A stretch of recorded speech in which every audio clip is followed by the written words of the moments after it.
All right, Shalom. Start first by giving all praise and glories unto Yahweh by Hashem Yahushai, by Hashem Rakakwadash.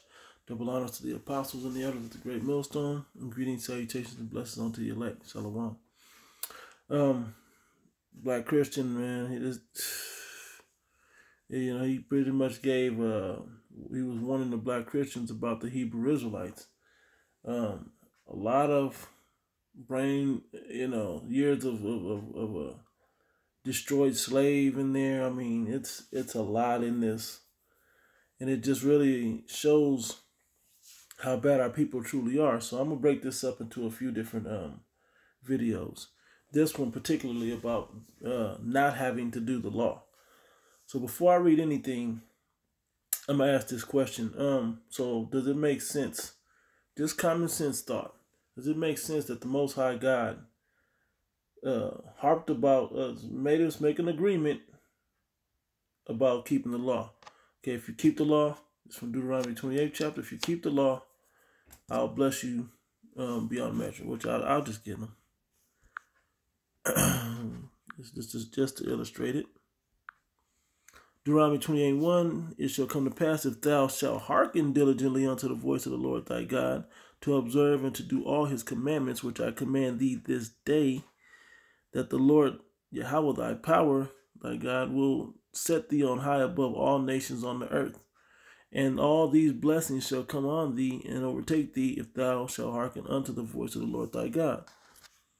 All right. And then there's a flip side to that, 15. But it shall come to pass, if thou wilt not hearken unto the voice of the Lord thy God, to observe to do all his commandments and his statutes, which I command thee this day, then all these curses shall come upon thee and overtake thee.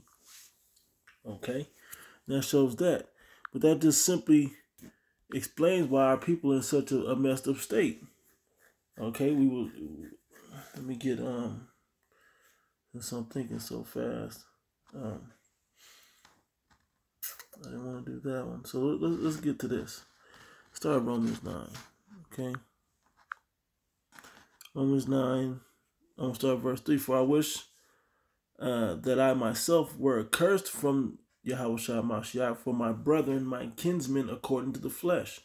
My kin according to the flesh. My family, my flesh. We share the same blood. We're from the same family line. That's not talking about Adam. That's kinsmen according to the flesh, who are Israelites. Okay? It didn't say who are all the world or all of Adam. It didn't say that. It said who are Israelites. The same thing the Old Testament talks about. The same people he were talking to in the Old Testament, who pertain to the adoption and the glory and the covenants, both covenants, the Old Covenant and the New Covenant. Okay? And the giving of the law, which goes back to the Old Testament. He gave us the law and the service of God were Israelites, the Levites in particular. And the promises went through Abraham, Isaac, and Jacob. It didn't go through everybody. Okay?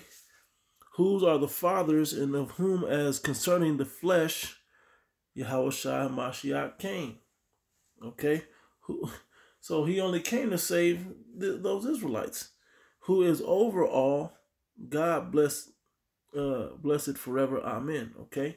Showing us that New Testament and Old Testament all pertains to the Hebrew Israelites. Okay, through the promises, the giving of the law, which the giving of the law was into those in the Old Testament. So here's the question: how is it that Most High made us make an agreement in the Old Testament, right? That if we keep the law, He'll bless us, but if we don't, He's going to punish us with curses. And so we don't keep it perfectly. Okay, all the way through time. All the way up into the time where our big brother, Yahushua, comes on the scene, performs the law perfectly. We kill him, and then all of a sudden, he gets resurrected, the whole nine, sacrifice, and comes back to life, resurrected, right? And then now the Most High, like, well, since he did that, y'all don't have to keep the law perfect no more. What kind of sense does that make? Since he came perfectly, you know what I'm saying? Y'all couldn't keep it perfect, so I punished y'all. Then he came and kept it perfect, showing that it could be kept perfect, but y'all don't have to keep it no more. Since you killed him, you murdered him, you don't have to keep it perfect. That makes zero sense. You do what I tell you. Oh, since you're not gonna do it, forget it. Can't beat him, join him. And he's the Most High. Can't beat us, so he joins us in our wickedness and sin. That makes zero sense. You Christians have no logic, no common sense. Okay, and this is an easy one. All right, very easy. So let me get to the actual thing of what it's talking about. Starting in Romans, the 3rd chapter. It says, verse 3, it says, what if some did not believe? Matter of fact, let me read up.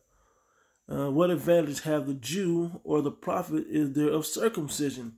Much every way, chiefly because that unto them were committed the oracles of God. Those that know they're Israelites are the ones that it was committed to. Okay? Those that remember it, that have been keeping the services. Okay? As an example unto what we should be doing. Those that have fallen away outside of the or the uncircumcision, they didn't know. So theirs was like they were not keeping the law in ignorance. Okay, but all got to come back. That are all the Israelites, regardless where they're scattered or what they look like, have to come back and keep the law. We just can't keep it perfectly, but we strive to, which is what we're getting to since this guy doesn't know nothing. So what if some did not believe? Let me read verse 2. Much every way, chiefly because unto them were committed the oracles of the Most High. For what if some did not believe? Shall their unbelief make the faith of the Most High without effect? God forbid. Okay, it says, let the Most High God be true, but every man a liar, as it is written, that thou mayest be justified in thy sins and mightest overcome when thou art judged. Yeah, so if you're keeping it through faith, if you have your faith, then you do it. Okay, all right. You have your faith so that you might endure to the end. But now we must go to the one that he quoted in the book of James. It was James 1. Let's start at 1. No, let's go to 2. James 2. And yep. Let's see here.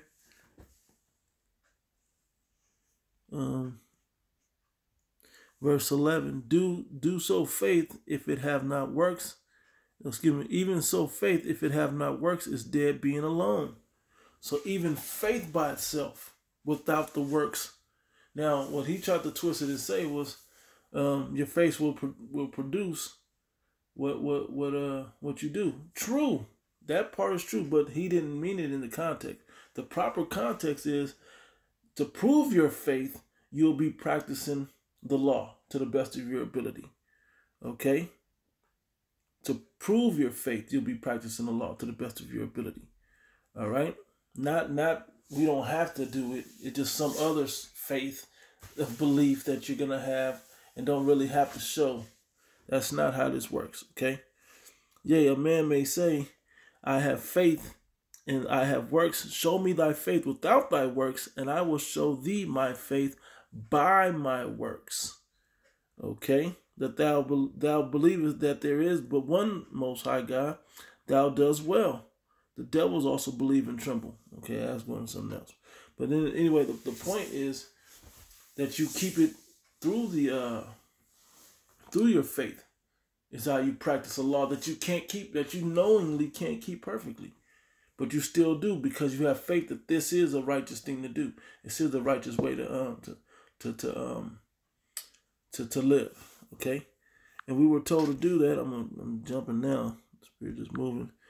Isaiah 58:1. What does it tell us to do? Cry aloud, spare not, lift up thy voice like a trumpet, and show my people their transgression, and the house of Jacob their sins. Okay, how do we do that? Not James. Let's go to 1 John. It was in the 3. 1 John 3:4. Whosoever committeth sin transgresseth also the law, for the sin is the transgression of the law. So you're going to continue to sin. Okay. Let me see if it has that right there that I needed. Yep. Let me keep reading. And ye know. See if it has something. No, it says, and ye know, verse 5, and ye know that he was manifested to take away our sins, and in him is no sin. That doesn't mean that you automatically don't get punished for sin.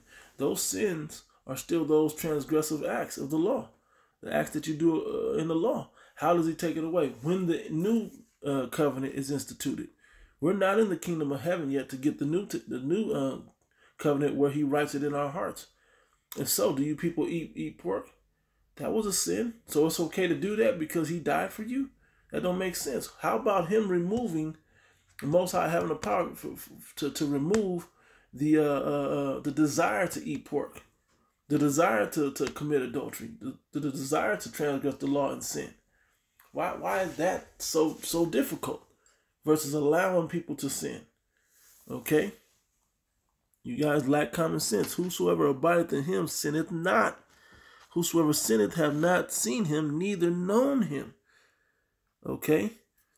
That's why you guys are sinning, because you don't understand that you don't abide in him. He's telling us to not to sin. And to prove that, let me go. We got a couple of them in here. Let's go back to Romans right quick. 3 and toward the bottom, I believe it is. Yep. Verse 31, Romans 3 and 31. Do we then make void the law through faith? Do we make the law of none effect because we have faith? God forbid. Yea, we establish the law. We establish the law. Okay? We perform it. We let it be known that no, we keep the law. Okay? That's the important part. We keep the law. Matter of fact, real quick, I'll go to the other one I wanted. Yeah. Matter of fact, I'll read up because it is pretty good. Verse 28. Therefore, we conclude that a man is justified by faith without the deeds of the law. True. Is he the God of the Jews only and not of the Gentiles? Yes, of the Gentiles also. Those Gentiles are also Israelites. Okay, those are also Israelites. That'll be in another part of this section.